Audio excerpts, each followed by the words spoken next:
बोलिए श्रीमद् भागवत महापुराण की।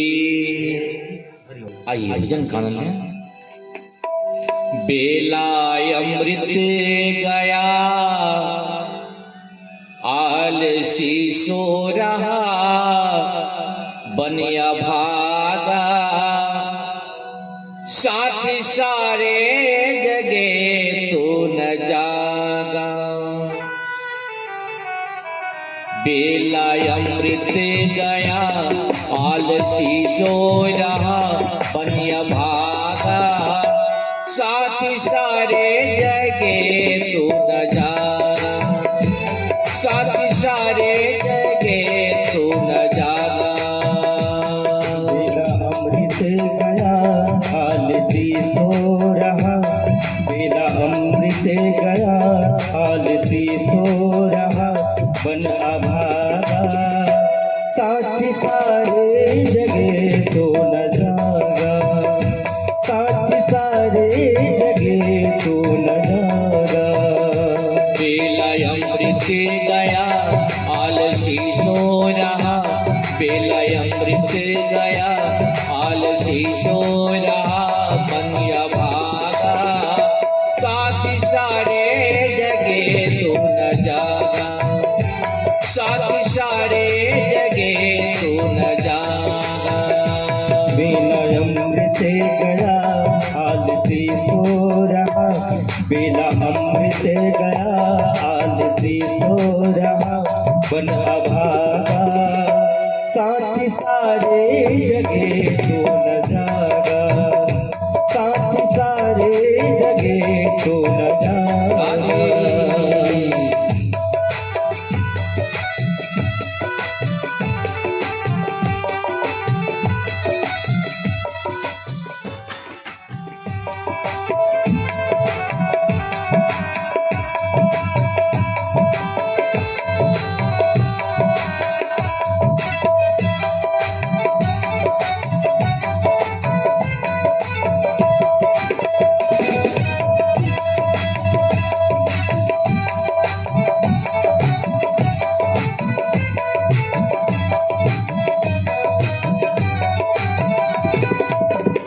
झोलियां भरी रहे भाग वाले लाखपति कौन जीवन संभाले। झोलियां भरे रहे भाग वाले लाखपति कोने जीवन संभाले। झोलियां भरे रहे भाग वाले लाखपति कौन जीवन संभाले। झोलियां भरे रहे भाग वाले लाखपति कोने जीवन संभाले। रंग के राजा बने प्रभु रश्मेश ने रंग के राजा बने प्रभु रश्मेश ने कष्ट भागा साथ सारे जगे तो न जागा साथ सारे जगे तो न जागा। बेला अमृत गया आलसी सो रहा बन अभागा साथ सारे जगे तो न जागा साथ सारे जगे तो न जागा।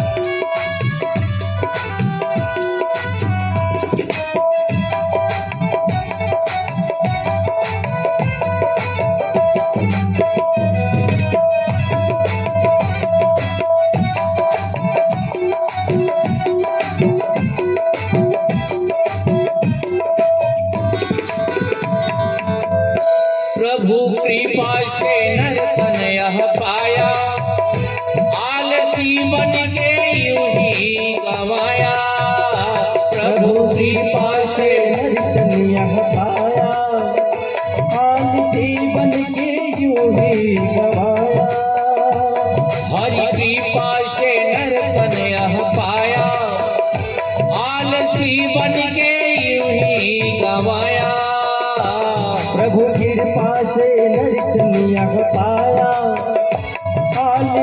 बन के यूं ही गवाया। उल्टी हो गई मती कर लई अपनी छाती चोला त्यागा साथ सारे जगे तो न जागा साथ सारे जगे तो न जागा। उल्टी हो गई मती गरले अपनी छती उल्टी हो गई मती गरले अपनी छती शोला त्यागा साथ सारे जगे तो न जागा साथ सारे जगे तो न जागा। हरिओ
श्वास एक गयन मोल बीता अमृत के बदले तू विष को पीता। श्वास के अनमोल बीता अमृत के बदले तू जिसको पीता। श्वास एक गयन मोल बीता अमृत के बदले तू विष को पीता। श्वास के अनमोल बीता अमृत के बदले तू जिसको पीता। सौदा घाटे का कर हाथ माथे पे धर सौदा घाटे का कर हाथ माथे पे धर रोने लगा साथ सारे जगे तो न जागा साथ सारे जगे तो न जागा। बेला अमृत गया हाल भी सो रहा बेला अमृत गया हाल भी सो रहा बन अभागा साथ सारे जगे तो न जागा साथ सारे जगे तो न जागा साथ सारे जगे तो न जागा साथ सारे जगे तो न जागा। ओ साथ सारे जगे तो न जागा साथ सारे जगे तो न जागा साथ सारे जगे तो न जागा साथ सारे जगे तो न जागा साथ सारे जगे तो न जागा साथ सारे जगे तो न जागा।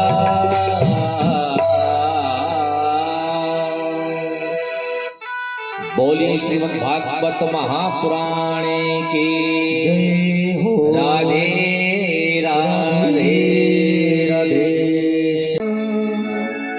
ले सदा सुधीव के सहज दया के धाम जननी जनक सिदास के सब अपराध विसार सब द्वारन को छोड़ कर मैं आई तेरे पास हे वृषभान की लाडली अब मेरी ओर निहार।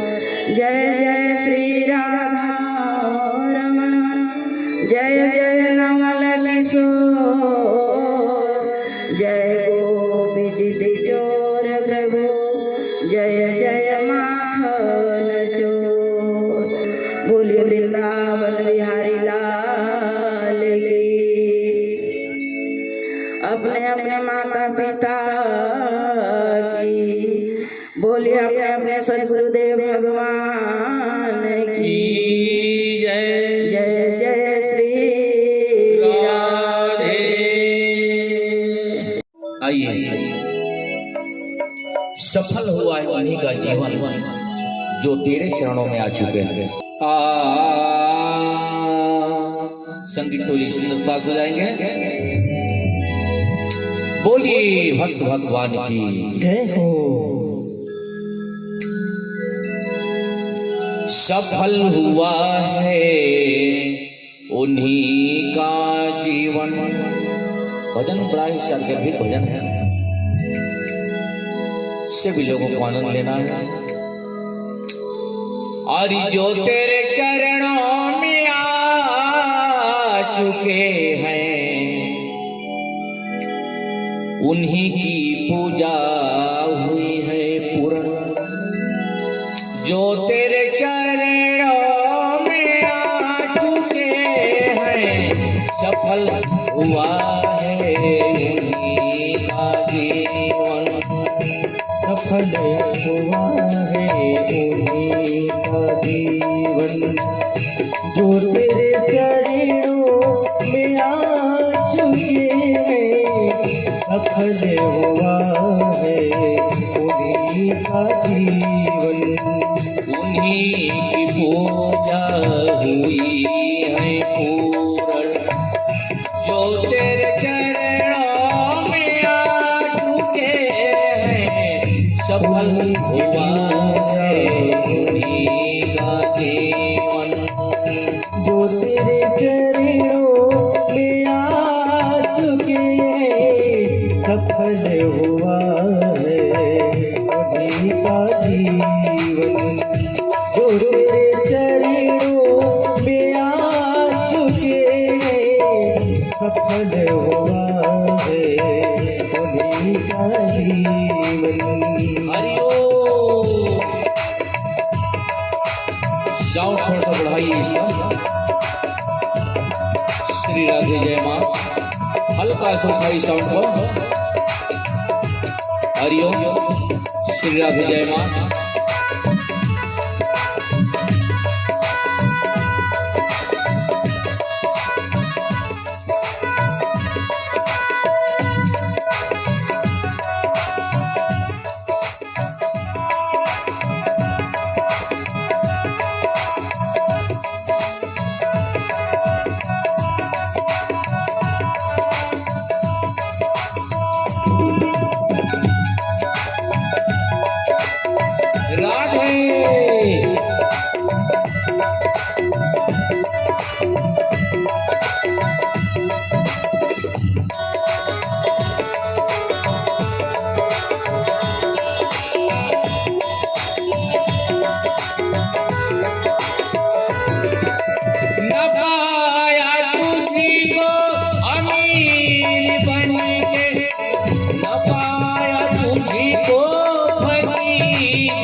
तेरे चरणों में आ चुके हैं, सफल हुआ है उन्हीं का जीवन। तो तेरे चरणों में आ चुके हैं, सफल हुआ है उन्हीं का जीवन। राधे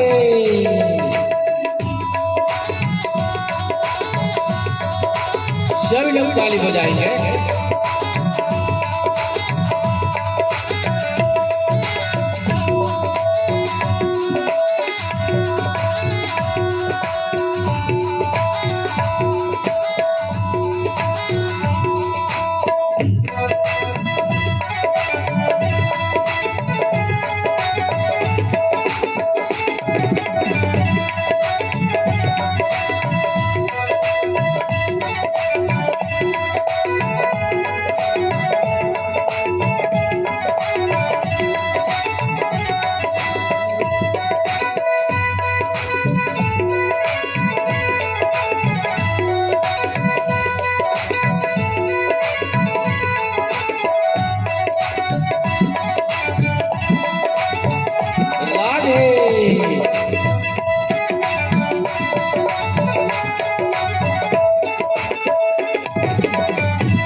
जहाँ भी जिसने तुम्हें पुकारा वहीं प्रकट हो दिया सहारा।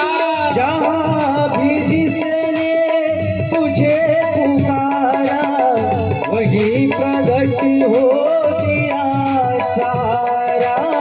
जहाँ भी जिसने तुम्हें पुकारा वहीं प्रकट हो दिया सहारा।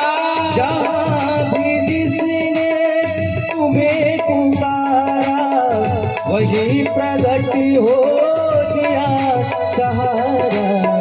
कटे हैं उन्हीं के दुखों के बंधन, कटे हैं उन्हीं के दुखों के बंधन, जो तेरे चरणों में आ चुके हैं। कटे हैं उन्हीं के दुखों के बंधन, जो तेरे चरणों में आ चुके हैं।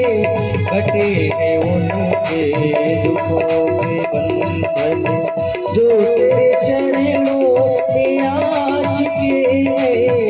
सफल हुआ है उन्हीं हरिओम।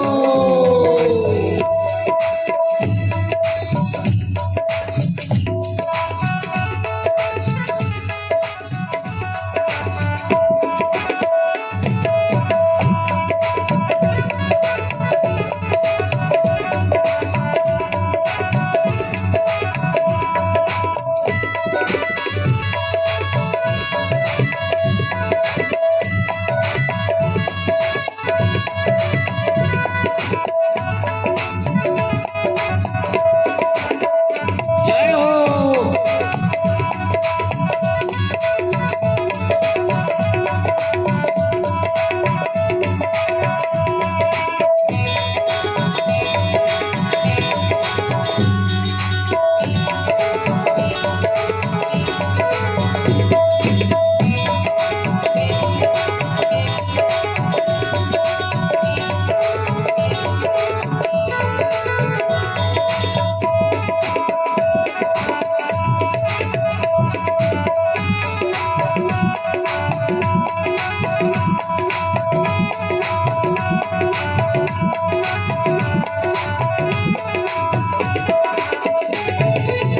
शरण तुम्हारी जो जन भी आते, कृपा से तेरी वे मुक्ति पाते। शरण तुम्हारी जो जन भी आते, कृपा से तेरी वो मुक्ति पाते। शरण तुम्हारी जो जन भी आते, कृपा से तेरी वे मुक्ति पाते। शरण तुम्हारी जो जन भी आते, कृपा से तेरी वो मुक्ति पाते। भक्ति का भंडार उन्होंने पाया, भक्ति का भंडार उन्होंने पाया, जो तेरे चरणों में आ चुके हैं। सफल हुआ है मेरा जीवन। जो तेरे चरणों में आ चुके हैं सफल हुआ है उन्हीं का जीवन। जो तेरे चरणों में आ चुके हैं सफल हुआ है उन्हीं का जीवन। जो तेरे चरणों में आ चुके हैं सफल हुआ है उन्हीं का जीवन। जो तेरे चरणों में आ चुके हैं सफल हुआ है उन्हीं का जीवन, सफल हुआ है उन्हीं का जीवन, सफल हुआ है उन्हीं का जीवन, सफल हुआ है उन्हीं का जीवन, सफल हुआ है उन्हीं का जीवन। बोलिए श्रीमद् भागवत महापुराणे की जय हो। राधे राधे राधे। आज हम सभी को एक कथा के चतुर्थ दिवस की प्रातःकालीन वेला में हम लोग उपस्थित हुए हैं। संत पूज्य गोस्वामी तुलसीदास जी भी कहते हैं कि वही शरीर पावन और शोभायमान है, वही शरीर धन्य है जो शरीर को पाकर हम भगवान का कथा सुन रहे हैं। वेद रूपी कल्प वृक्ष का यह पका हुआ फल है और उस फल की विशेषता है कि उस फल में केवल रस ही रस है। उसमें ना गुटका है ना छिलका है, ना गुठली है ना छिलका है। यह भागवत कथा रूपी इस रस में, इस वेद रूपी कल्प वृक्ष का जो फल है उसमें केवल रस ही रस है। इसलिए कहते हैं निगम कल्पतरोर गलितम फलम सुख मुखादृत द्रव संयुतम पिबत भागवतम रसमालयम मोरहो रसिक भुवे भावुक।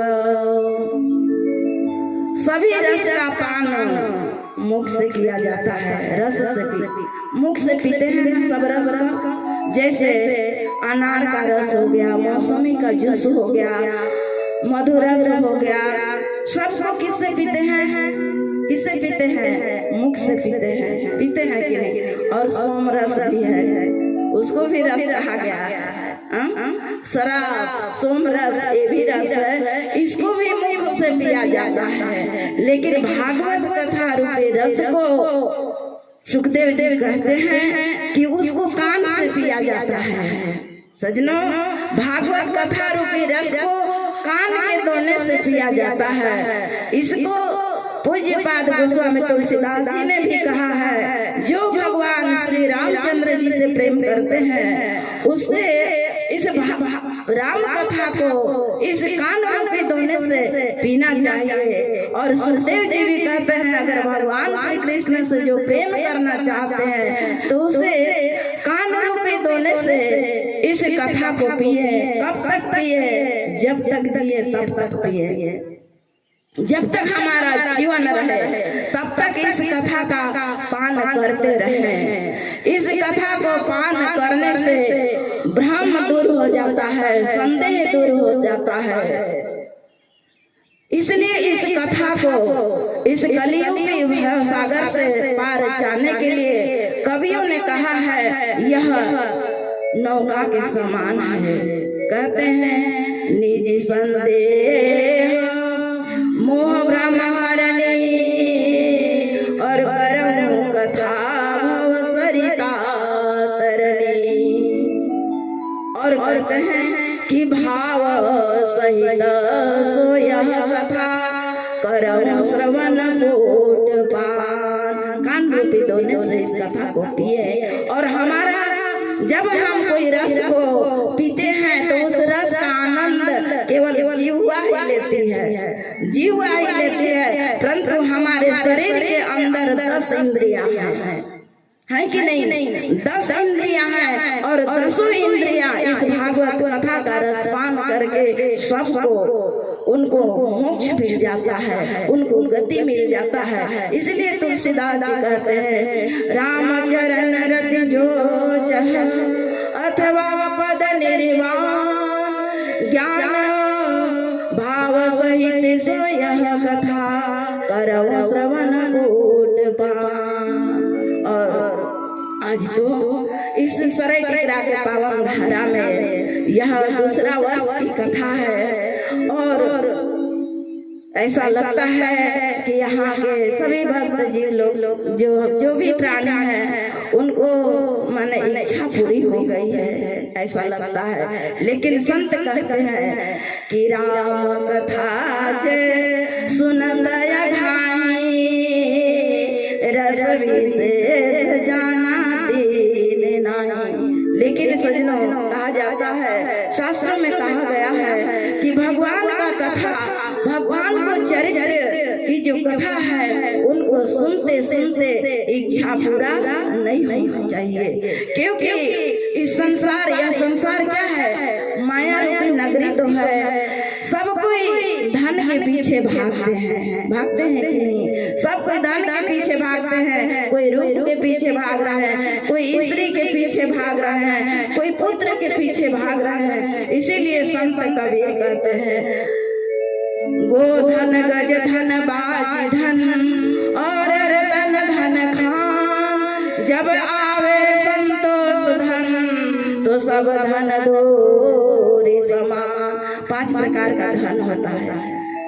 5 प्रकार के धन के अलावा कोई धन होता ही नहीं है। गोधन माने गाय, बाजी धन घोड़ा, गोधन गज धन बाजी धन हाथी, और रतन धन रुपया पैसा। इसके अलावा और क्या धन है इस दुनिया में?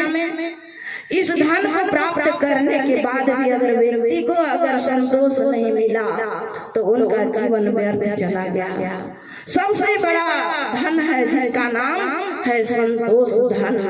सजनों, एक व्यक्ति था, वह गुरुजी के पास गया और गुरुजी के पास गया और बहुत कुछ उल्टा सीधा बोला, उसको जैसा आया वैसा बोला। उन्होंने कहा, गुरुजी मैं तो रोज दिन मंदिर में पूजा करता हूँ, पाठ करता हूँ, दान दक्षिणा करता हूँ, फिर भी से मेरे मन में शांति नहीं मिलता है, मेरे को कभी सुख नहीं हुआ। तो गुरुजी तो सब कुछ जानते हैं, अंतर्यामी है। गुरु साक्षात हरि का रूप लेकर इस धराधाम में आते हैं, साक्षात भगवान ही होते हैं। वो समझ गए कि इस बेटा को, इस पुत्र को धन का और इच्छा है। तो बोले कि बेटा तुम क्या चाहते हो? तो वह बालक बोला, गुरुजी मुझे और कुछ धन चाहिए। तब गुरुजी उनको 4 मोमबत्ती देते हैं। कितना? 4 मोमबत्ती देते हैं और कहते हैं कि बेटा जब भी तुझे अधिक धन चाहिए ना, मोमबत्ती को जलाकर तू आगे बढ़ना, 4 दिशा में जाना, परंतु उत्तर दक्षिण दिशा में मत जाना, पूर्व पश्चिम और उत्तर दिशा जाना, परंतु दक्षिण दिशा में मत जाना। और उस मोमबत्ती को जलाओगे और उसको लेकर आगे बढ़ोगे, जहाँ वह मोमबत्ती बुझ जाएगा वहाँ जमीन को खुदाई करना, तुम्हें अपार धन मिलेगा। बोलिए भगवान की। और वह आदमी बड़ा प्रसन्न हुआ और घर चला गया और सोचा कि मैं बहुत धन मैं कमाऊंगा और बड़ा ही मुझे आनंद मिलेगा। सजनों, ज्यादा धन आगे चलकर बहुत नुकसान होता है, जीवन पतन की ओर चला जाता है। तो वह व्यक्ति जो था, उसको धन की इच्छा हुई, वह पूर्व दिशा की ओर मोमबत्ती जलाकर गया और जाते जाते मोमबत्ती बुझ गई। और जहाँ पर बुझी वहीं पर धरती को खुदाई करने लगा और एक पीतल का एक घड़ा था, उसमें बहुत सारा सोने के सिक्के मिले और उस सोने के सिक्के को घर में लेकर आया और बहुत मौज मस्ती के साथ वह अपना जीवन बिताने लगा। फिर धन की इच्छा हुआ, वे फिर पश्चिम दिशा की ओर गए। उसी प्रकार से मोमबत्ती को जलाकर गया और वह मोमबत्ती बुझी और वहाँ फिर वह खुदाई करने लगा, वहां भी बहुत धन मिला उनको। उसी प्रकार से उत्तर दिशा में गया, वहां भी बहुत अपार धन मिला। लेकिन गुरुजी बोले थे कि दक्षिण दिशा में मत जाना, कभी भी भूल कर मत जाना, नहीं तो तुझे नुकसान होगा। परंतु वह क्यों माने?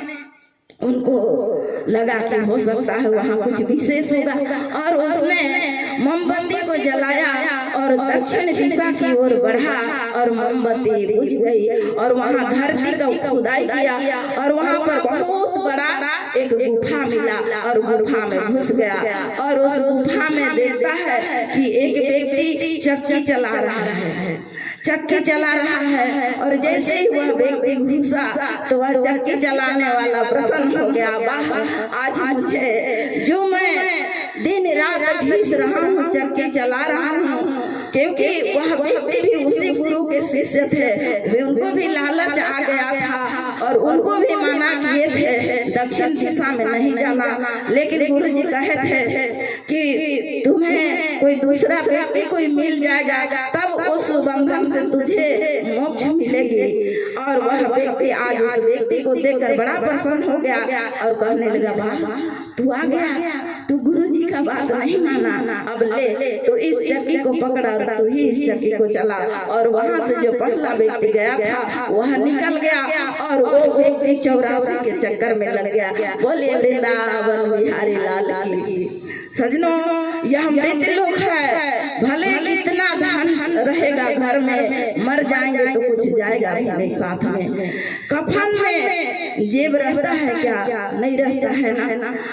कुछ दूर तक स्मशान घाट तक, जहाँ तक आपका अस्थि जलेगा वहाँ तक थोड़ा सा चावल, थोड़ा सा धान, थोड़ा सा कपड़ा, 10-5 रुपया आपके पास आपके शरीर में आपके मुख में डाल देंगे, वो भी वहीं जलकर भस्म हो जाएगा। सजनों, इसलिए सुंदर मौका मिला है, यह शरीर को पाकर हमें भक्ति करना चाहिए, भगवान का कथा सुनना चाहिए। इसीलिए संत कहते हैं कि धन रहे ना यौवन रहे, धन रहे ना यौवन रहे, रहे ठाव न गाँव, कबीर जग में जस रहे, कर दे किसी का काम। सजनों, इस दुनिया में कुछ नहीं रहेगा, आया है सो जाएगा, राजा रंग का फकीर, कोई सिंहासन चढ़ी चला, कोई बाबा जंजीर।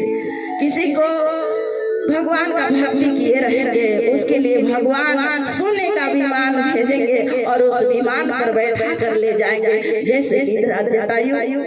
और जैसे कल कथा सुन रहे थे, भक्त प्रहलाद भगवान का भक्ति किए तो प्रहलाद जी को सोने का विमान में बैठा कर नरसिंह भगवान उसको अपने धाम ले गए। और गिद्धराज जटायु भगवान राम का कार्य किए तो उनको भी वह गति दिए, सुंदर सा शरीर।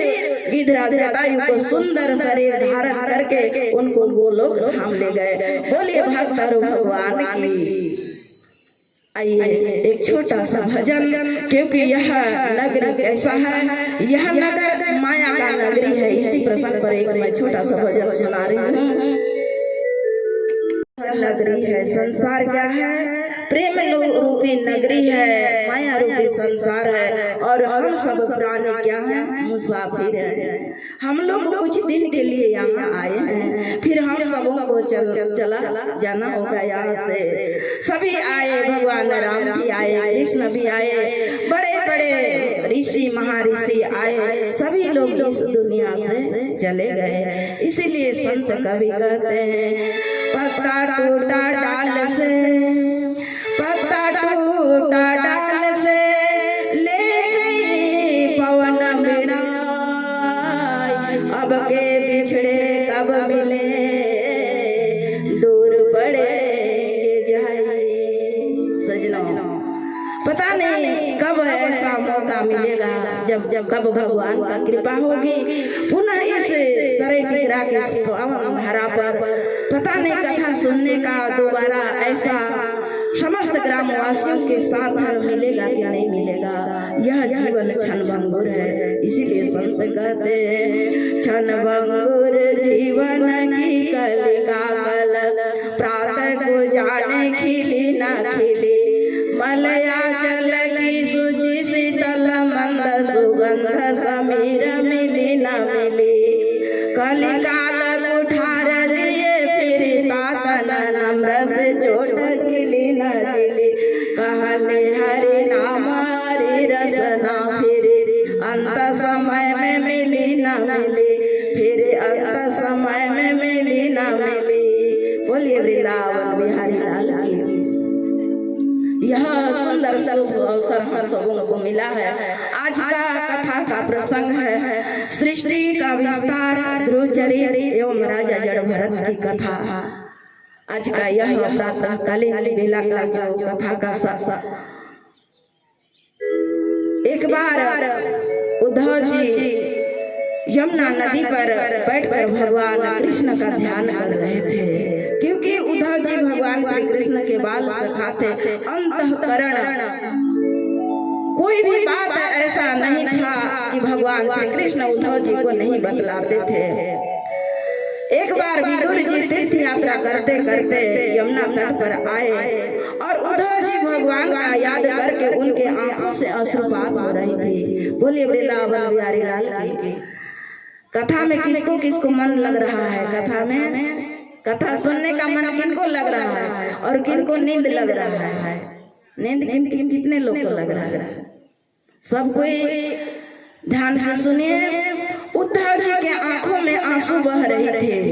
महाराज जी बताए ना, कथा वक्ता ज्ञान निधि, वक्ता और श्रोता एक समान होना चाहिए। आंख से आंख मिलना चाहिए, दिल से दिल मिलना चाहिए, मन से मन मिलना चाहिए। तब एक वक्ता को कथा कहने का उनके अंदर एक जोश आता है। श्रोता को देखकर भाव भी अंदर से आता है। इसलिए आप सभी कोई एकाग्र मन चित लगाकर कथा को सुनिए। उद्धव जी के आंखों से भगवान का याद करते करते उनके आंखों से अश्रुपात हो रहा था। विदुर जी आए, देखे और विदुर जी उद्धव जी को प्रणाम किए। जैसे ही प्रणाम किए, उनका आंख तो बंद था, लेकिन अनुमान चल ही जाता है नेत्र बंद रहने के बाद भी। उद्धव जी को पता चला कि कोई मेरे सामने कोई प्राणी आए हैं। जैसे ही नेत्र खोले और विदुर जी उद्धव जी के चरणों में दंडवत प्रणाम, दंड की भांति वो गिरे हुए थे। उद्धव जी नेत्र खोले और उठकर खड़े हुए, दोनों हाथ से विदुर जी के हाथ को पकड़ लिए, उठकर उनको गले से लगा लिए। दूसरे से मिलकर एक ऐसा भाव उनके शरीर में एक रोमांच आया और प्रेम से वह दोनों के आंखों से आंसू बहने लगा। सजनों, बेटा बहुत दिनों से विदेश में रहता है। माता पिता जैसे ही बेटा बेटी आते हैं पढ़ाई करके, तो वो अनायास ही ऐसे भाव ही मन में आता है कि अपने बालक को, अपने बेटा बेटी को देखकर उनके आंख में आंसू आ जाते हैं। आते हैं कि नहीं? ठीक उसी प्रकार से उद्धव और विदुर के आंखों में अश्रुपात होने लगा। कंठ अवरोध हो गया। रात भर विदुर जी और उद्धव जी सत्संग किए। प्रातः काल हुआ, उद्धव जी बद्री विशाल धाम को चले गए और विदुर जी मैत्री मुनि के आश्रम हरिद्वार में गंगा घाट के समीप मैत्री मुनि का आश्रम था, वहां पर पहुंचे और मैत्री मुनि से भागवत धर्म का उपदेश विदुर जी उनसे सुने और प्रश्न किए मैत्री जी से। विदुर जी, इस श्रीमद् भागवत कथा के 4 श्रोता हैं और 4 वक्ता हैं। सुखदेव जी राजा परीक्षित को कथा सुनाए हैं और सनकादि के ऋषि नारद जी को कथा सुनाए हैं और गोकर्ण जी अपने भाई धुंधकारी को कथा सुनाए हैं।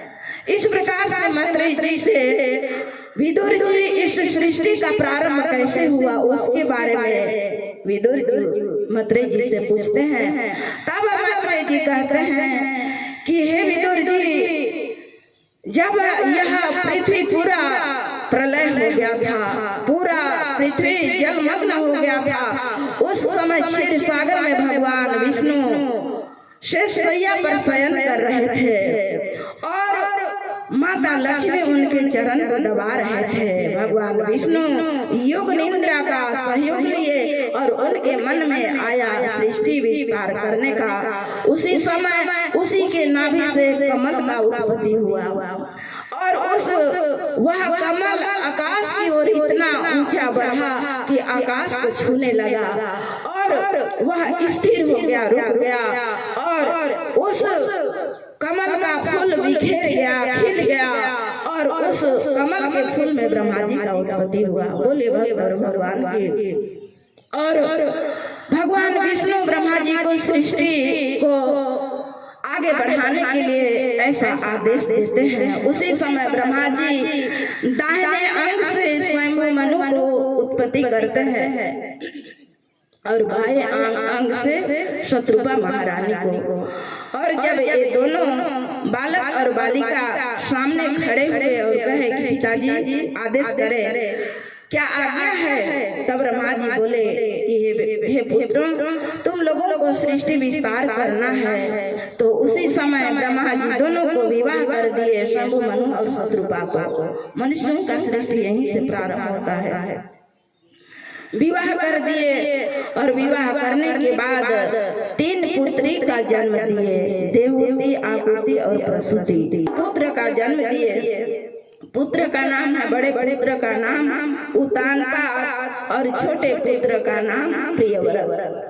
आइए छोटा सा संकीर्तन तत्पश्चात कथा में प्रवेश करेंगे।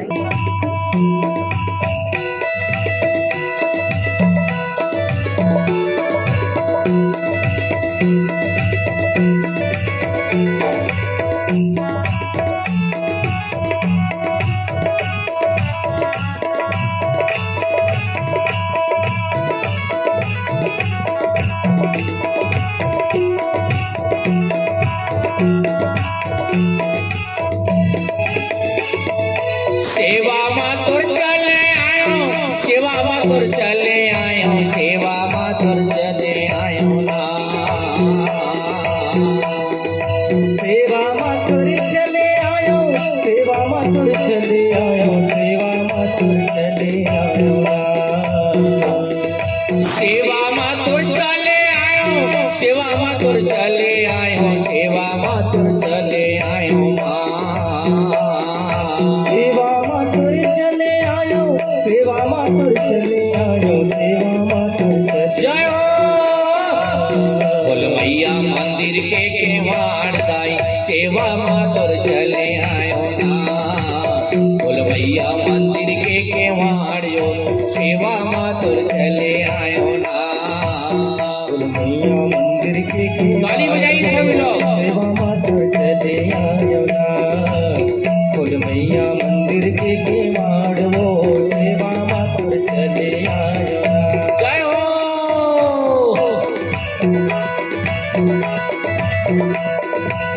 जय हो माता।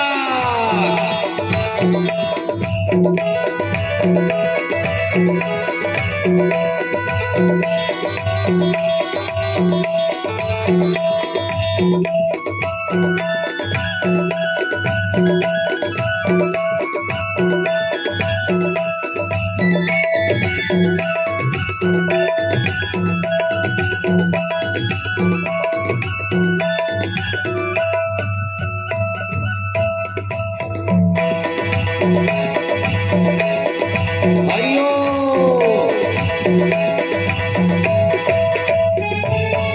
थाली माला ने मैया टिकली से धूप पान, हाथी माधर जोड़ा नरियर माँ। हाथी माला ने मैया दिखली से खेला जाई खेला, तोहरे बाग बगीचा तोहरे फुलवारी, 9 दिन पर तोहरे बाग बगीचा जवाब बुनाई से खेला कूदा। आवा जेके जेके दर्शन देना है आओ माता। थाली माला ने मैया टिकली से धूप पान, हाथी माधर जोड़ा नरियर माँ। थाली माला ने मैया टिकली से फूल पान, हाथी माधर जोड़ा नरियर माँ। खांधे माधर लाली पोतिया, सेवा मातुर चले आयो ना। खांधे माधर लाली पोतिया, सेवा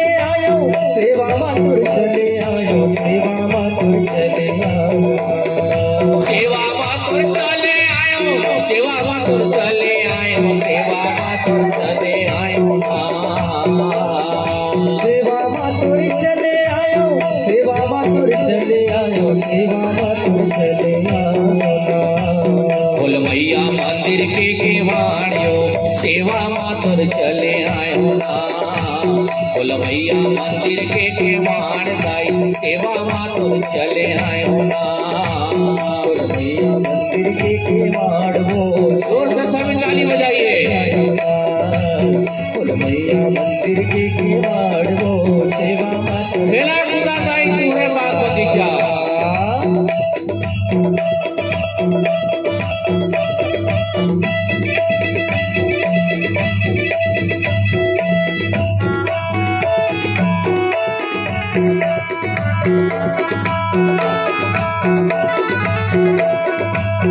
जय हो माता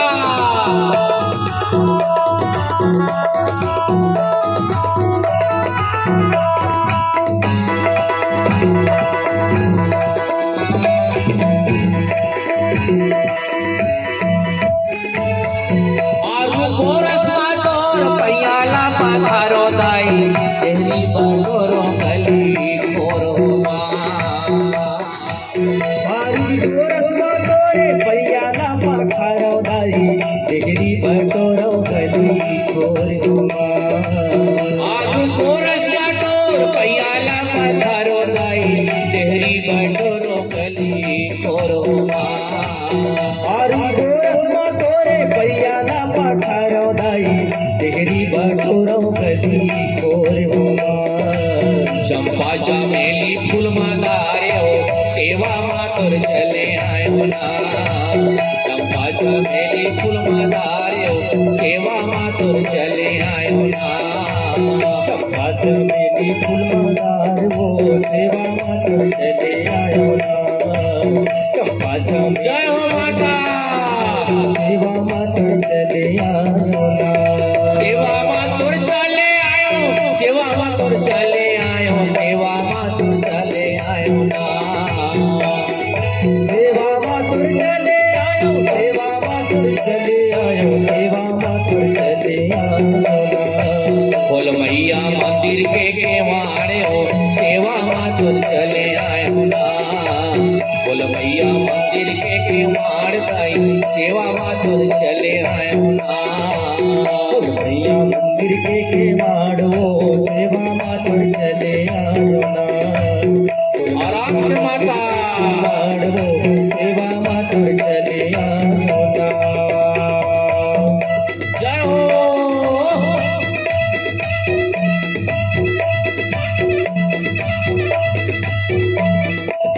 आवाज आई आवाज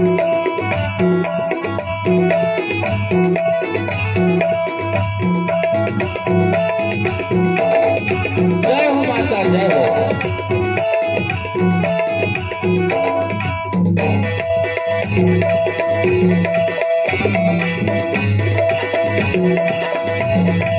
ब्रह्मा विष्णु शंकर आवे मंदिर में तोर दर्शन पावे तोर महिमा के गुण लगावेला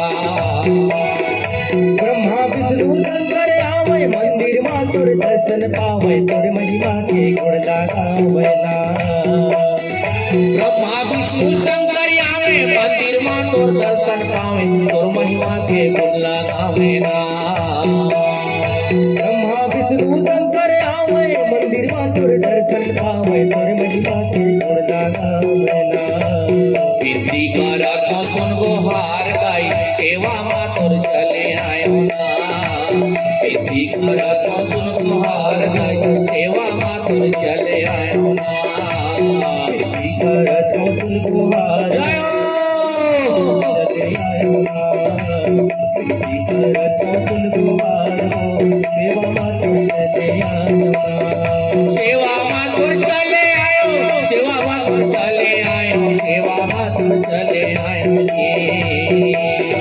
सेवा मातुर चले आयो सेवा मातुर चले आयो सेवा मातुर चले आयो ना सेवा मा तोर चले आयो सेवा मा तोर चले आयो सेवा मा तोर चले आयो ना सेवा मातुर चले आयो सेवा मातुर चले आयो सेवा मातुर चले आयो ना बोल भैया मंदिर के केवाड़ गाई सेवा मा तोर चले आयो बोल भैया मंदिर के केवाड़ सेवा मातुर चले आयो ना। मैया मंदिर के किवाड़ हो सेवा मातुर चले आयो ना। कुल मैया मंदिर के किवाड़ हो सेवा मातुर चले आयो ना। कुल मैया मंदिर के किवाड़ भाई सेवा मातुर चले आयो ना। कुल मैया मंदिर के किवाड़ भाई सेवा मातुर चले आयो ना। बोलिए माता भगवती की। सृष्टि का विस्तार हुआ, 3 पुत्री को जन्म दिए और 2 पुत्र स्वयंभू मनु और शत्रुपा। देवहूति का विवाह कर दम मुनि के साथ करते हैं। आकृति का विवाह रुचि प्रजापति के साथ और प्रसूति का विवाह दक्ष प्रजापति के साथ हुआ। इस प्रकार से स्वयंभू मनु और शत्रुपा तीनों कन्याओं को विवाह कर दिए और 2 पुत्र हुए, उतानपाद और प्रियव्रत।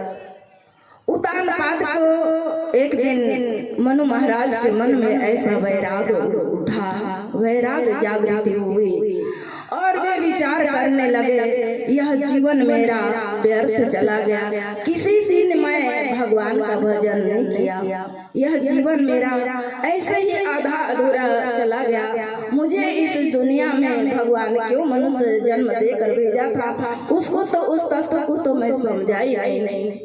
कवि कहते हैं, होई न विषय विराग भवन बसत भाचौथ पनो, हृदय बहुत दुख लाग कि जन्म गयो हरि भगति बिनो। मनु महाराज को बड़ा दुख हुआ और सबसे बड़ा पुत्र उतानपाद को राजगद्दी दे दिए और नैमिषारण्य तीर्थ में भगवान का भजन करने के लिए वो जाने लगे। उनकी पत्नी शत्रुपा महारानी भी उनके पीछे पीछे जाने लगी। पतिव्रता स्त्री का पहचान होता है, पति को कभी दुख आए तो भी साथ दे, स्त्रियों का धर्म होता है।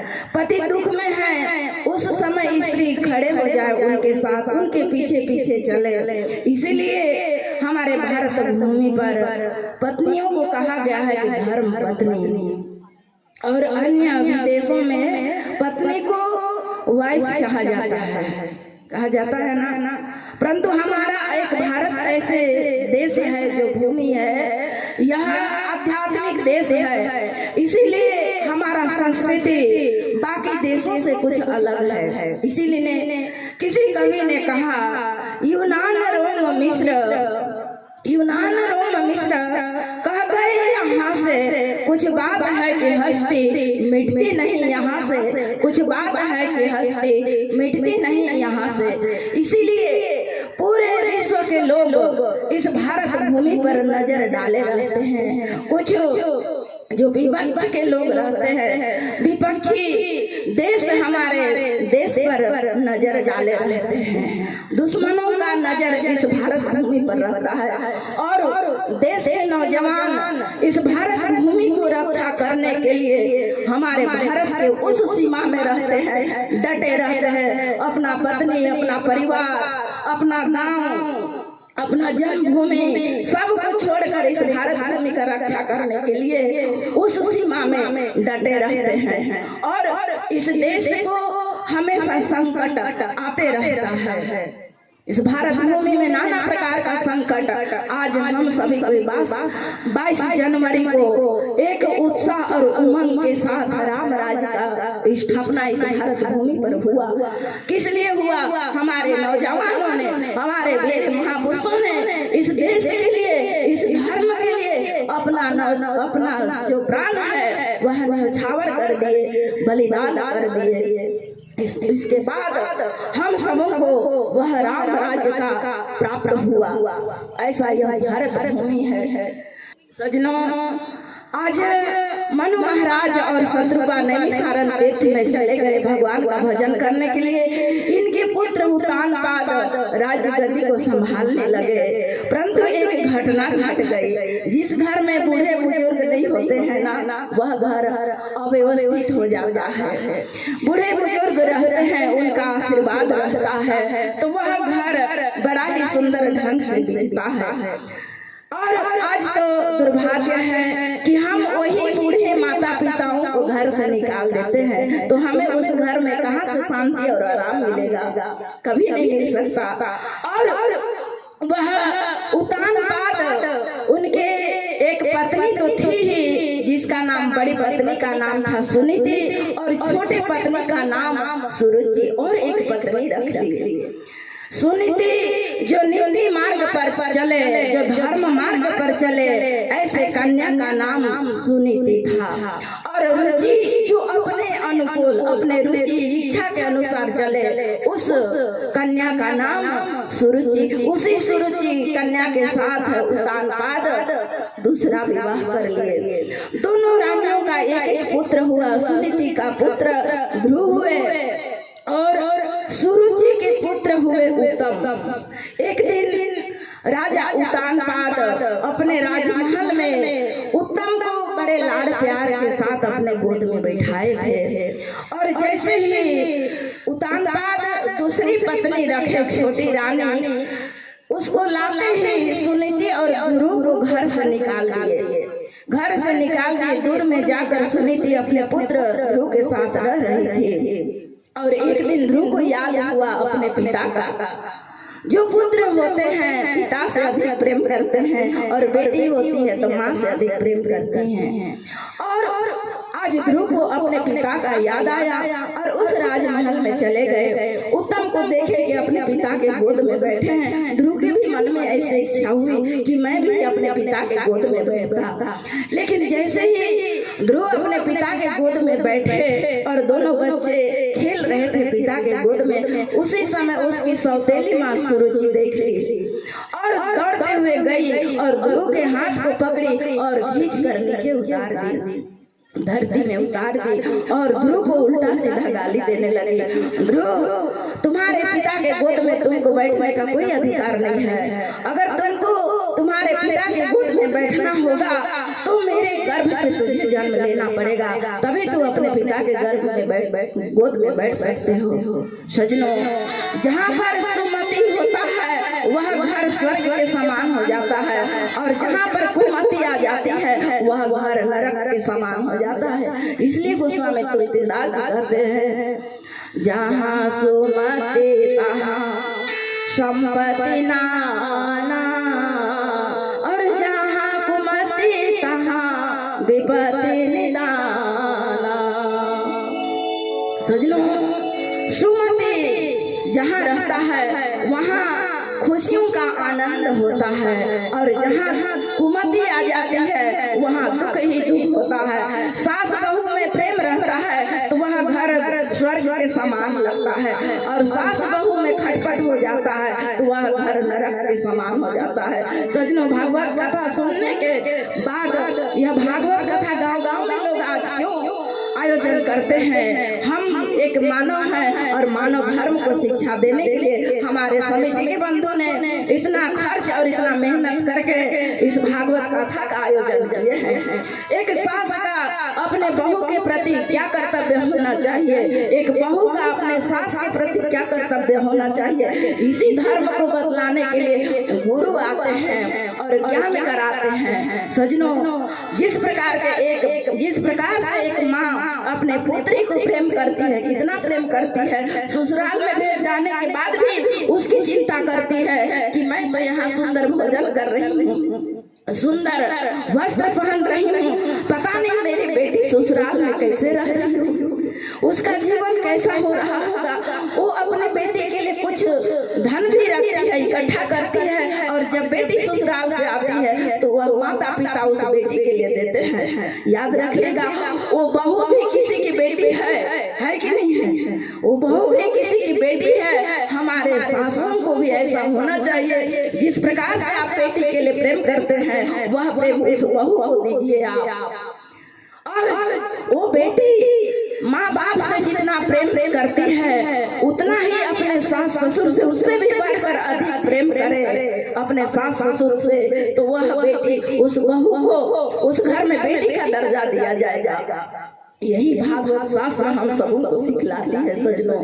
आज सुनीति घर से बाहर चले गई अपने बेटा के साथ, गुरु के साथ, और सूरज जी आज उस बेटा को भी उस गोद से, पिता के गोद से नीचे घसीट कर उतार दी और वे प्रतिज्ञा कर ली कि ध्रुव तू अपने बेटा अपने पिता के गोद में बैठोगे तो पहले भगवान का आराधना करो, उसका जब तपस्या करना, और भगवान जब प्रसन्न हो जाएंगे उससे वरदान मांगना।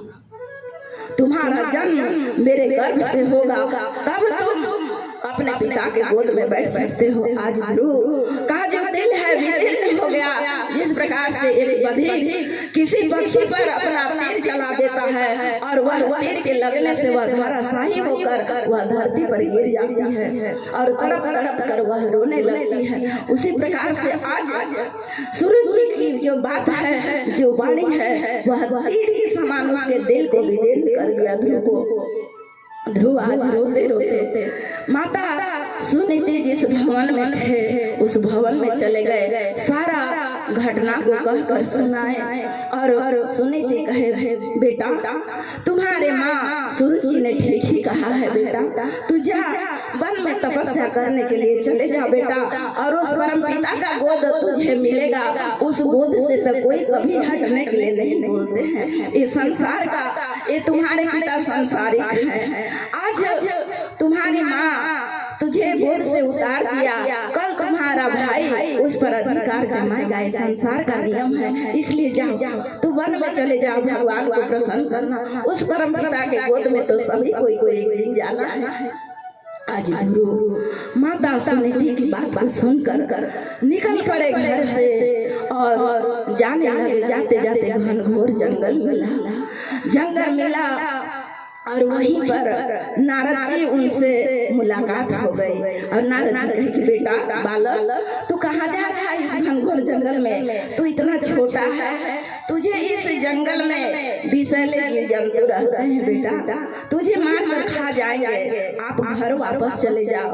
ध्रुव माने नहीं गुरुदेव, मैं तो तपस्या करने के लिए वन में जा रहा हूँ, मुझे कुछ नहीं आता है, मुझे पूजा करने नहीं आता है, ध्यान करने के लिए नहीं आता है, कुछ आप मुझे मार्ग बताएं कि मैं कहाँ जाऊँ और कैसे मैं भगवान का ध्यान करूँगा, कुछ आप मुझे मार्गदर्शन करें। उसी समय नारद जी कहते हैं कि तुम ओम नमो भगवते वासुदेव, ये जो द्वादश अक्षर का जो मंत्र है, इस मंत्र का जाप करना बेटा, और वृंदावन में चले जाना।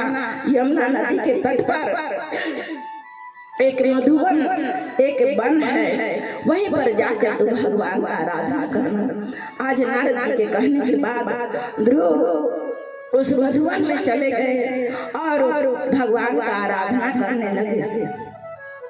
और 5 महीना तक ध्रुव भगवान का उपासना किए और सब भोजन पानी सब चीज को त्याग दिए और एक पैर पर खड़े हैं, दोनों हाथ ऊपर है। आज ध्रुव श्वास की गति को भी रोक दिए, बिना श्वास लिए भगवान का ध्यान करने लगे। सारा संसार के लोग त्राहिमाम करने लगे, क्योंकि श्वास के बिना कोई जीवित नहीं रह सकता। सभी देवी देवता भगवान के पास गए हैं और कहने लगे, हे परमपिता परमात्मा हमारा रक्षा करिए, क्योंकि हम श्वास का गति हमारा अवरुद्ध हो रहा है, हम इतना हमको घबराहट लग रहा है, क्या बात है। तो भगवान कहते हैं कि चिंता मत करो, एक मेरा परम भक्त है ध्रुव, वह यमुना नदी के तट में मधुवन में तपस्या कर रहा है, मैं उसको दर्शन देने के लिए जा रहा हूँ और तुम्हारा वापस सभी लोगों का प्राण वायु मैं वापस करूँगा। आज भगवान गरुड़ पर सवार होकर उस मधुबन में गए हैं और ध्रुव के सामने प्रकट हुए और भगवान का तेज इतना है, दिव्य तेज है, चारों ओर से आभा प्रकाशित हो रहा है। उस तेज को ध्रुव सहन नहीं कर पाए, उनका आंख बंद हो गया। बोलिए भक्त और भगवान की जय। जैसे ही भगवान अपना आभा को शांत किए और उस समय ध्रुव का नेत्र खुला, देखते हैं सामने भगवान चतुर्भुजधारी भगवान प्रकट हैं और ध्रुव से कहते हैं पुत्र तू मांग क्या चाहिए। तब ध्रुव कहते हैं कि हे परमपिता परमात्मा, मुझे आप अपना गोद में अपना लीजिए और सुंदर भक्ति दीजिए और मुझे कुछ नहीं चाहिए। उसी समय भगवान कहते हैं कि तुझे वह पद दूंगा बेटा जिसको कभी कोई छीन नहीं सकता। जाओ तू घर वापस जाओ, 36,000 वर्ष तक तुम शासन करना इस भारत भूमि में। समय आएगा मेरे पार्षद तुझे लेने के लिए आएंगे। इस प्रकार से वचन दिए भगवान और अंतर ध्यान हो गए। बोलिए भक्त और भगवान की जय। ध्रुव घर आए और 36,000 वर्ष तक उन्होंने शासन किया। इसके बाद समय आया ध्रुव को जाने का। भगवान विष्णु के पार्षद आए सोने का विमान लेकर और ध्रुव को उस विमान में बैठाकर ले गए और जब लेने लगे उस समय ध्रुव को याद आता है मेरी माँ, मैं जब बचपन था तो उनको कितना कष्ट हुआ होगा और आज मैं माता को कष्ट, मेरी माँ मेरे बिना कैसे रहेगी। मैं तो उनको भूल ही गया मेरे साथ लाने के लिए। और ध्रुव जब पीछे मुड़कर देखा, वह माता का कुटिया था, कुछ ही ऊपर उठे थे ध्रुव और जैसे ही पीछे मुड़कर देखे तो उनकी माँ सुनीति को भी एक सुंदर सोने का विमान, उनको भी सुनीति माँ को बैठाकर वह भी ले जा रहा है। ध्रुव प्रसन्न हो गया। सजनों, जिस कुल में भगवान के भक्त होते हैं 7 पीढ़ी को तार देते हैं। बोलिए भक्त और भगवान की जय। इस प्रकार से ध्रुव चरित्र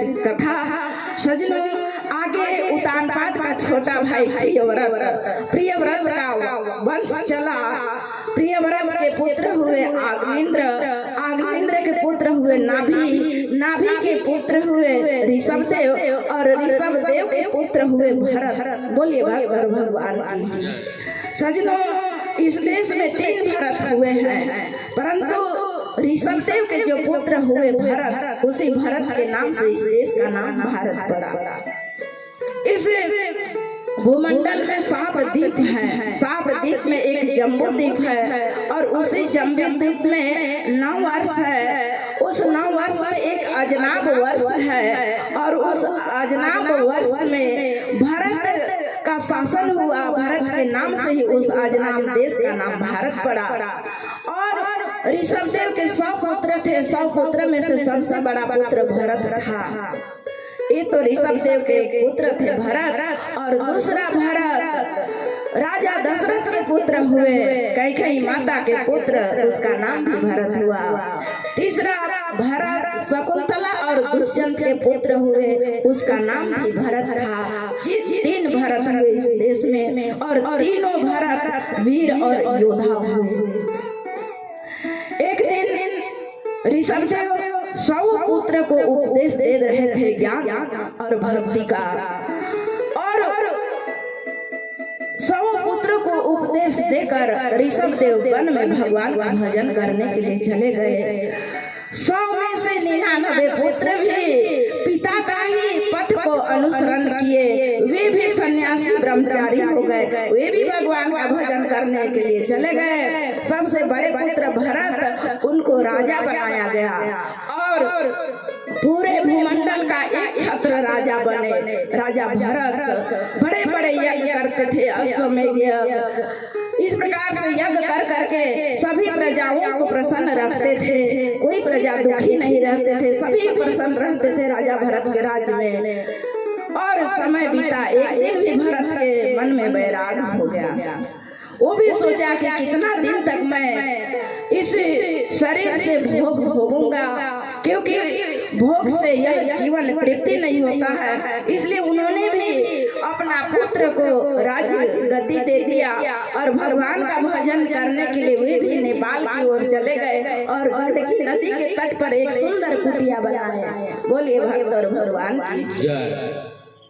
और उस गंडकी नदी के तट पर एक सुंदर कुटिया बनाए और गायत्री मंत्र का जाप वे करते थे और भगवान का तपस्या करने लगे।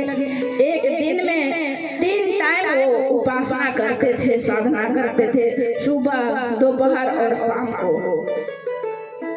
एक दिन भरत गर्मी का दिन था, ब्रह्म मुहूर्त में उठे, 4 बजे उठे, नित्य क्रिया करके उस गंडकी नदी में चले गए और स्नान किए और उनका नियम था जब तक सूर्य भगवान उदय न हो जाए तब तक उसी जल में गले भर पानी तक अपना शरीर को डुबाए रहते थे और गायत्री मंत्र का जाप करते थे। और जैसे ही सूर्योदय होता था वह उस जल से बाहर आ जाते थे। कुटिया में स्वल्प आहार, थोड़ा कम भोजन करते थे, फिर थोड़ा सा विश्राम करते थे, फिर भगवान का भजन करने के लिए दोपहर में चले जाते थे। एक दिन का समय हुआ, प्रातः कालीन का बेला था। भरत जैसे ही सूर्य भगवान उदय हुए और उस समय भगवान सूर्य नारायण को अर्घ्य दे रहे थे, उसी समय एक हिरनी वह उस गंडकी नदी में जल पीने के लिए गई। जैसे ही जल पीने के लिए गई और एक सिंह जोर से दहाड़ मारा और वह हिरनी गर्भवती थी। जैसे ही शेर का दहाड़ सुनी वह गर्भवती हिरनी उस नदी पर प्राण बचाने के लिए छलांग लगा दी और जैसे ही छलांग लगाई तो उसके पेट से एक शिशु का जन्म हो गया। बोलिए भक्त और भगवान की। एक शिशु का जन्म हुआ और वह नदी के इस तट में आई और वहीं पर उनका मृत्यु हो गया। और भरत जी सूर्य भगवान को अर्घ दे ही रहे थे, जल दे ही रहे थे और उसी के तरफ वह बहता हुआ मृग का वो बालक था आ रहा था। भरत जी दोनों हाथ से उस बच्चे को उठा लिए और उठाकर बाहर निकाले, उसको अपने साथी से पोंछ पाछ किए, सफाई किए, फिर अपने कुटिया में ले आए। अपने कुटिया में लाने के बाद उनको बड़ा ही आग जलाए सुंदर, फिर उसको सेकाई किए। इस प्रकार से उनका सेवा करने लगे। धीरे धीरे वह मृग बड़ा होने लगा और भरत का मन जो था वह बंट गया। पहले तो 3 टाइम भजन करते थे भगवान का, अब आधा समय उस मृग बच्चा को सेवा करने में उनका मन लगता है और उनका समय धीरे धीरे भगवान का जो ध्यान, उपासना, पूजा करते थे वह बिल्कुल घट गया। दिन में एक बार भी करने के लिए उनके पास टाइम नहीं मिलता था, मन ही नहीं लगता था। अब धीरे धीरे मृग का बच्चा तो बड़ा हुआ। एक दिन समय आया, बहुत सारे मृग का झुंड आया, समूह आया और वह मृग बच्चा बड़ा हो गया था और उस झुंड में वह मिल गया और अपने समूह में चला गया। अब इधर भरत जी को बड़ा चिंता हुआ, मेरा बच्चा नाना सा बालक था, उनके माता पिता तो न जाने कहाँ चले गए, उनकी माँ तो मर गई, इनके पिता का कोई ठिकाना नहीं, मैं ही तो उनका माता और पिता था, आज वह कहाँ चला गया। इसी प्रकार का चिंतन करते करते सजनों एक दिन काल आया और भरत जी को उठाकर ले गया। बोलिए भगवान की।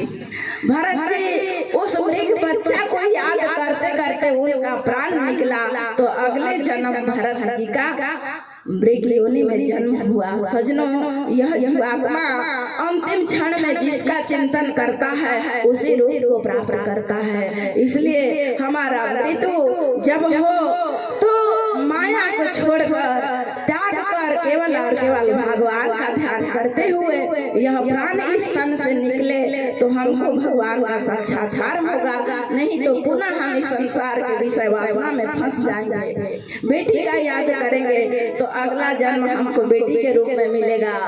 बेटा को याद करते करते हमारा प्राण निकलेगा तो हम बेटा के रूप में ही जन्म लेना पड़ेगा हमको। पति का स्मरण करेंगे तो पति के रूप में जिस चीज का जिन लोगों का याद करेंगे उसी योनि में हमको जाना पड़ेगा।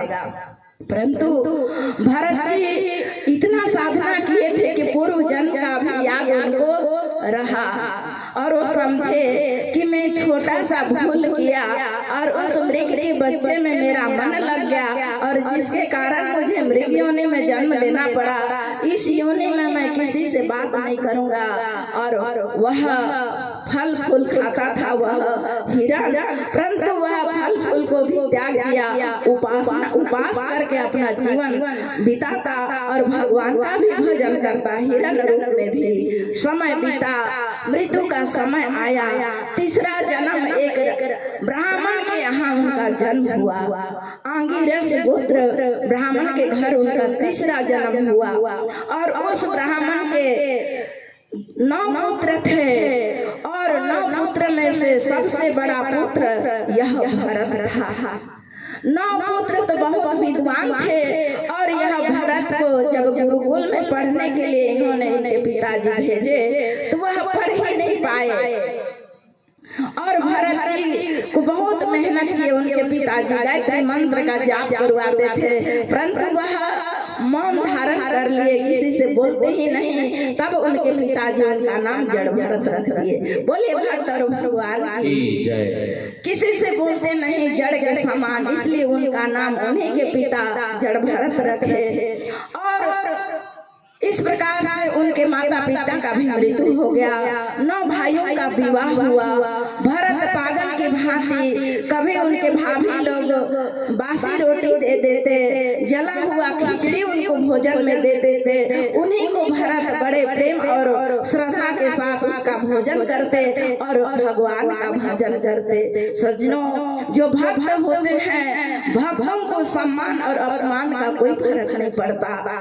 भरत जी मान लेते हैं मुझे किसी न किसी प्रकार से भगवान का भजन करना है और उनके भाभी लोग कई उलाहना देते हैं, अपने पतियों से कहते हैं कि देखो देखो तेरा भाई इतना मोटा है, तगड़ा है, फिर भी इस घर में कुछ काम तो करता नहीं, वो खाता बस घर का कुछ काम नहीं करता है, इसको खेत का रखवाली करने के लिए कम से कम खेत में तो भेजो।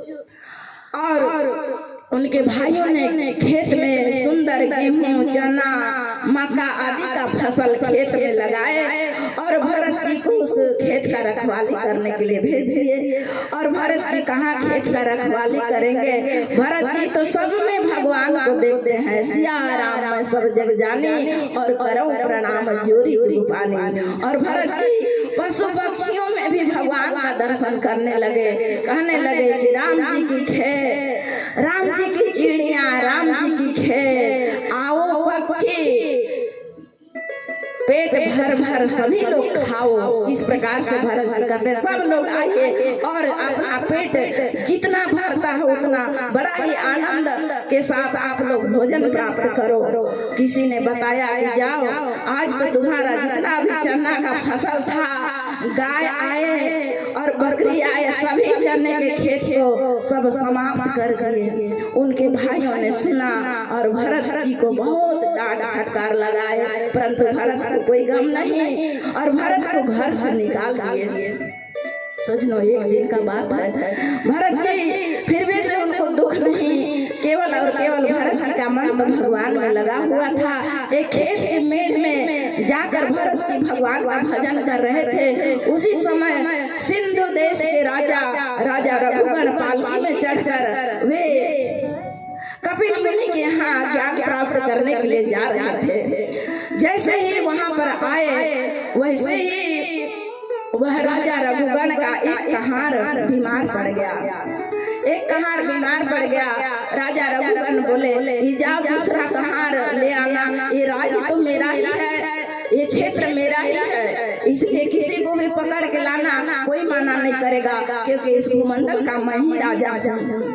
और आज वह कहाँ लोग भरत जी को मेढ़ में देखे, भरत जी को उठा कर ले गए और पालकी को डोहवा दिए, और भरत जी साथ में कहारों के साथ उस पालकी को डोहकर राजा रघुगण को ले जा रहे हैं, कहाँ? कपिल मुनि के आश्रम में। परंतु जैसे ही भरत के सामने एक चींटी आ गया तो भरत जी उछल गए, क्योंकि चींटी में भी आज भरत जी भगवान का दर्शन कर रहे हैं। और जैसे ही भरत जी उछल कर अपना कदम को रखे तो राजा रघुगण का सर उस पालकी में लगा, बहुत चोट लगा, और राजा रघुगण भरत को गाली देने लगा, तुम्हारा शरीर इतना मोटा ताजा है, हिष्ट पुष्ट है, फिर भी तुझे ताकत नहीं है, चलने आता नहीं है। इस प्रकार से उल्टा सीधा बहुत गाली दिया, उलाहना दिया।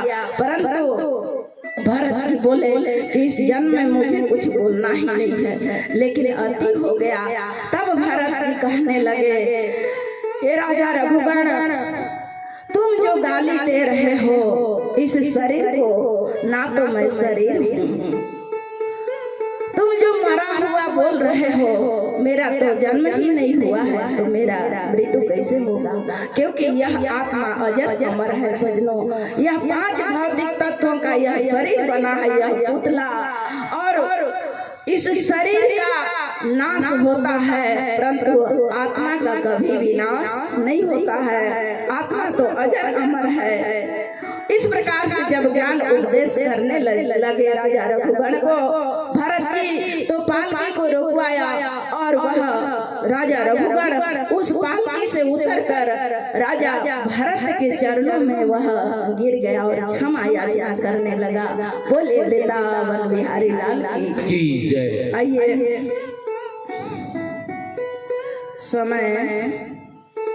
समय भी हो गया, इसलिए जड़ भरत का कथा यहीं पर विराम, और मैं अपने वाणी को भी यहीं पर विराम देती हूँ। बोलिए वृंदावन बिहारी लाल की जय। एक बस 2 कड़ी का भजन का आनंद लेते हैं। बोलिए श्रीमद् भागवत महापुराणे की। अरे आगी लग जाही एक दिन काया माँ, कबले भुलाए रहा माया माँ। आगे लग जाही एक दिन काया माँ, कबले भुलाए रहा माया माँ। सभी ताली बजाइएगा। आगे लग जाही एक दिन काया माँ, कबले भुलाए रहा माया माँ। आगी लग जाही एक दिन काया माँ, कबले भुलाए रहा माया माँ। आगी लग जाही एक दिन काया माँ, कबले भुलाए रहा माया माँ। कबले भुलाए रहा माया माँ भैया, कबले भुलाए रहा माया माँ। कबले भुलाए रहा माया माँ भैया, कबले भुलाए रहा माया माँ। कबले भुलाए रहा माया माँ बंधो, कबले भुलाए रहा माया माँ। कबले भुलाए रहा माया माँ भैया, कबले भुलाए रहा माया। हाय हाय आगी लग जाही एक दिन काया माँ, कबले भुलाए रहा माया माँ। आगी लग जाही एक दिन काया माँ, कबले भुलाए रहा माया माँ। आगी लग जाही एक दिन काया माँ, कबले भुलाए रहा माया माँ। आगी लग जाही एक दिन काया माँ, कबले भुलाए सभी ताली बजाइए।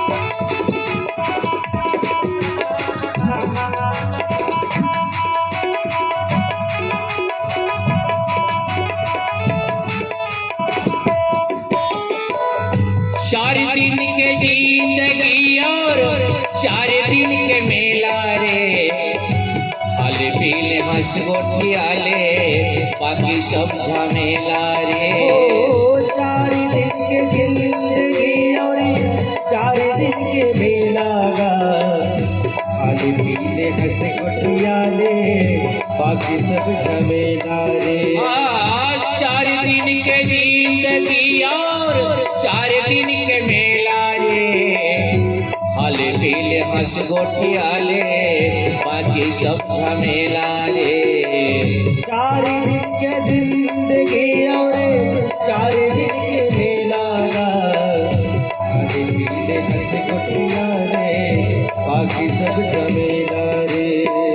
उठा के ले जाही एक दिन ठेला माँ, उठा के ले जाही एक दिन ठेला माँ, कब ले भुलाए दैया माया माँ।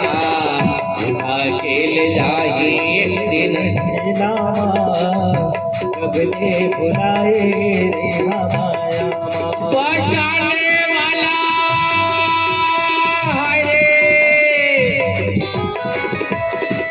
बचाने वाला कोनो नहीं है हीरा रे। बचाने वाला कोनो नहीं है चोला लहरे भगवान, बचाने वाला कोनो नहीं है कायाला हरे भगवान रे। बचाने वाला कोनो नहीं है। कोनो नहीं है, कोनो नहीं है, कोनो नहीं है गा। कोनो नहीं है, कोनो नहीं है, कोनो नहीं है गा।